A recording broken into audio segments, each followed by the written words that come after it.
కానీ కొన్ని రూమర్స్ ఉన్నాయండి. అంటే కోర్స్ మీరు సన్నిహితంగా కొంతకాలం ఉన్నారు కాబట్టి అడుగుతున్నాను. క్రిస్టియన్ అంటే బాప్టిస్ట్ ఇటు ఉంటున్నారు, అటు ఉంటున్నారు. ఆయన నిజంగా దేన్ని నమ్ముతారు?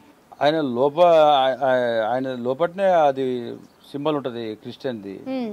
Jesus symbol. హ్మ్. మరి అదే వైఎస్ఆర్ అంటే ఆయన ఎవరిని నమ్ముతారు? ఇక్కడ ఈ లేదు, ఆయన దేవుడిని ఇటు ప్యూర్ అటు క్రిస్టియన్. ఉంటారు. ఆయన ప్యూర్ 200 అసలు ఇంకా దానికి 200% పర్సంటేజ్ లెక్కలేనంత పర్ఫెక్ట్ క్రిస్టియన్ ఆయన. మన ఆంధ్రప్రదేశ్ వాళ్ళు ఆయన ఎన్నుకున్నారు. తిరుమల తిరుపతి దేవస్థానం వాళ్ళ చేతిలో పెట్టిండ్రు. అదే ఏం చేస్తాం ఇప్పుడు? ఈ ప్రశ్నలకి జవాబు చెప్పాల్సింది ఓటర్స్. ఈరోజు మేము ఆంధ్రప్రదేశ్లో అందుకోసం యుగ తులసి పార్టీకి ఓటేయండి, గోమాత కోసం మేము వచ్చిన ముందుకి రోడ్డు గుర్తుకు ఓటేయమని చెప్పేసి జగన్ గారు వ్యతిరేకంగానే మేము పనిచేస్తున్నాం అక్కడ. సో ఖచ్చితంగా మాకు అవకాశం దక్కుతుంది, మాకు నమ్మకం ఉన్నది. చంద్రబాబు నాయుడు గారిది, జనసేనది, బీజేపీ వాళ్ళదొక ఐడియాలజీ, మాదొక్క లైన్, వాళ్ళదొక్క లైన్, ఈయనదొక్క లైన్, తలా ఒక దిక్కున్నాం. కానీ మాది చిన్న ప్రపంచం, కానీ మా వెనుకున్నది మాత్రం గోమాత ప్రపంచం.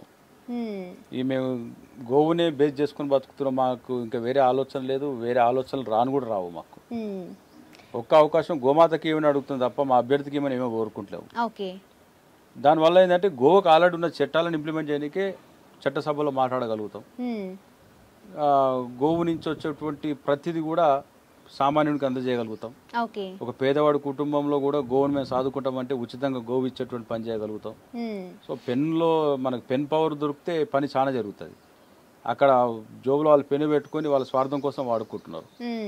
వాళ్ళు పెట్టే సంతకాలన్నీ కూడా వాళ్ళ వ్యక్తిగతమైనటువంటి పనులకే యూజ్ చేసుకుంటున్నారు తప్ప ప్రజలకు చేస్తున్నటువంటిది మాత్రం ఏమీ లేదు. ప్రజలకు ఒరిగింది ఏమీ లేదు ఆంధ్రప్రదేశ్లో, తెలంగాణలో కూడా అంతే. అంటే ఇప్పుడు మీరు బయలుదేరుతున్నారు వారణాసి తర్వాత, అంటే తదుపరి మీ కార్యాచరణ ఎలా ఉండబోతుంది? ఎన్ని రోజులు, ఎలా, ఏంటి? ఇప్పుడు వారణాసికి ఈరోజు ఈవినింగ్ బయలుదేరుతున్నాను నేను. వారణాసిలో చాలామంది స్థానికంగా మనకు పరిచయాలు ఉన్న వాళ్ళందరూ కూడా అందరితో మీటింగ్స్ జరుగుతున్నాయి. స్వామీజీలందరిని కలుస్తున్నాం. మేము ప్రత్యేకంగా చెప్పాల్సింది ఏం లేదు.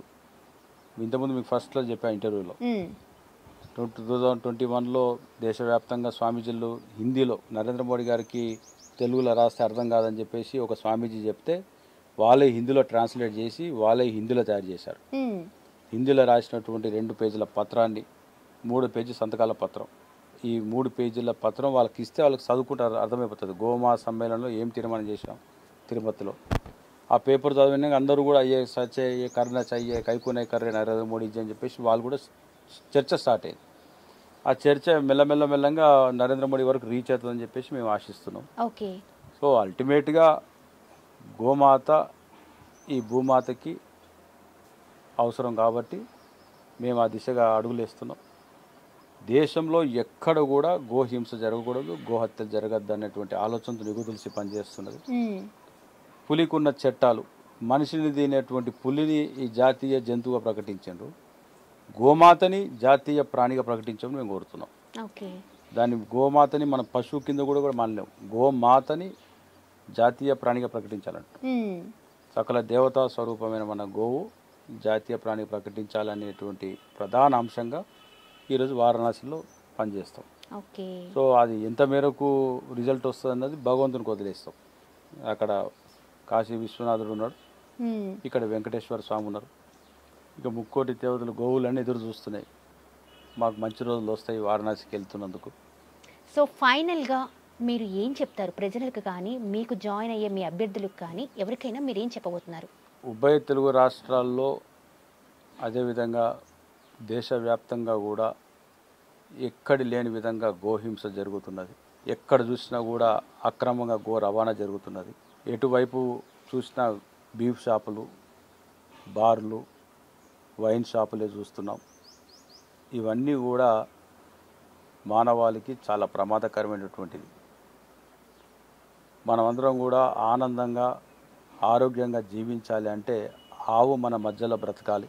పూర్వం మన తాత ముత్తాతలు ఏ విధంగా వాళ్ళ జీవన విధానాన్ని నడిపారు, ఆ విధంగా మనం కూడా జీవితాన్ని నడవాలి అని ఒకే ఒక ఆలోచనతోని యుగ తులసి పార్టీ నుండి పోటీ చేస్తున్నటువంటి మా అభ్యర్థులందరినీ పార్టీ గుర్తు రోడ్ రోలర్.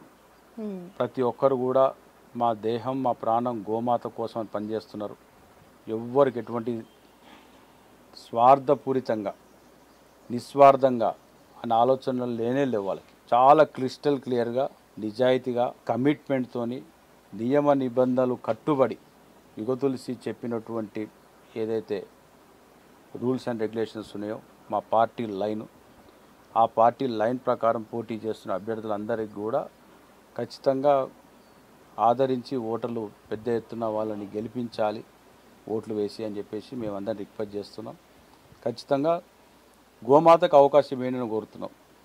మా అభ్యర్థులు ఎవరో అసెంబ్లీకి వెళ్ళాలి, ఎంపీలు కావాలి, మినిస్టర్లు కావాలని పెద్ద ఎత్తున ఆశలతో ఉన్నట్లు కావాలి. వాళ్ళంతా చిన్న చిన్న సోడా బండి వ్యాపారం చేసుకునే టైంకి మనం ఈరోజు కుంకుమ బాలాజీకి నేను ఉదయగిరి టికెట్ ఇచ్చిన.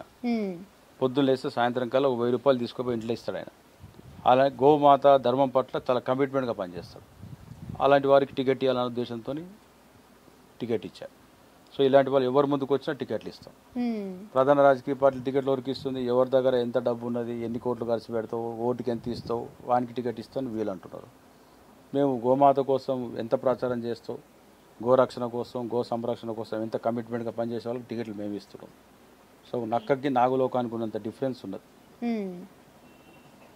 సో మేము వేరే పార్టీలతో మాకు పని లేదు, మా లైన్ మాకున్నది. మా అభ్యర్థులకు అన్నీ కూడా క్లియర్గా చెప్పడం జరిగింది. మా పాంప్లెంట్ చదివితే వాళ్ళకి మొత్తం అర్థమైపోతుంది. 2 పేజీల పాంప్లెంట్ కొట్టించి డోర్ స్టిక్కర్ ఇచ్చి జెండా కండువ ఇచ్చి పంపిస్తున్నాం. సో మా అభ్యర్థులకి ఎంత మేరకు మేము ఏం చేయాలో పార్టీ నుంచి అంత మేరకు మేము చేస్తున్నాం. ప్రజలకి నిర్ణయం ప్రజలకి వదిలేస్తాం, చెప్పాల్సిన బాధ్యత మనం చెప్తాం. అందరూ కూడా చెప్పాను కదా, ఆనందంగా ఆరోగ్యంగా ఉండాలనేది ప్రధాన లక్ష్యం. దానికి ఆవు ఉంటేనే జరుగుతుంది అనేటువంటిది మా విశ్వాసం. చాగంటి కోటేశ్వరరావు గారు కానీ గరిపాట పీఠాధిపతులు స్వామీజీలందరూ కూడా గోవు గొప్పతనం తెలియజేశారు. దాన్ని ఒక్కసారి రీకాల్ చేసుకొని యుగతులసిని ఆదరించమని కోరుతున్నాం. ఇది వెంకటేశ్వర స్వామి పని. ఓటు వేసే ప్రతి ఒక్కరు కూడా వెంకటేశ్వర స్వామి హుండీలో నోటేసినట్టే. మాకు ఓటేస్తే స్వామి హుండీలో నోటేసినంత సమానంగా మేము భావిస్తాం. అంత కమిట్మెంట్తో పనిచేస్తున్నామండి. గోశాలలో ఉండి చెప్తున్నాం. మాకు మా అభ్యర్థులు కానీ మా గోరక్షకులు కానీ మా గోబంధువులు కానీ అందరూ కూడా చాలా కమిట్మెంట్గా ఉన్నారు గోవు గురించి. సో ఆ కమిట్మెంట్ని ఫుల్ఫిల్ చేయాలంటే వారణాసిలో గోమాత గెలవాలి. చూశారు కదా, ఇదండి గో సంరక్షణ కోసమే ఆయన ధ్యేయం. ఆయన జీవితం అంకితం చేశారు, దానికోసమే పాటుపడుతున్నారు, ఎన్నో ప్రయత్నాలు చేస్తున్నారు. సో ఆయన ప్రయత్నాన్ని మనం కూడా ప్రోత్సహిద్దాం. వీలు కుదిరితే రోడ్ రోలర్ గుర్తుకే ఓటేయాలి. సో ఎవరైతే కమిట్మెంట్గా దాన్ని మేము చేయగలం, గో రక్షణ కోసం గో సంరక్షణ కోసం మేమున్నాం అనుకున్న వాళ్ళు ఎవరైనా సార్ దగ్గరికి వెళ్ళి మేము చేయగలము అని చెప్తే అయిపోతుంది. చూసారు కదా, ఇదండి. Thank you. జై గోమాత. జై గోమాత. ఓం నమో వెంకటేశ. హర హర మహాదేవ్. సబ్స్క్రైబ్ చేయండి. Please do subscribe to please like, share and subscribe to Top Telugu TV. Subscribe చేయండి. Please do subscribe to please like, share and subscribe to Top Telugu TV. Top Telugu TV.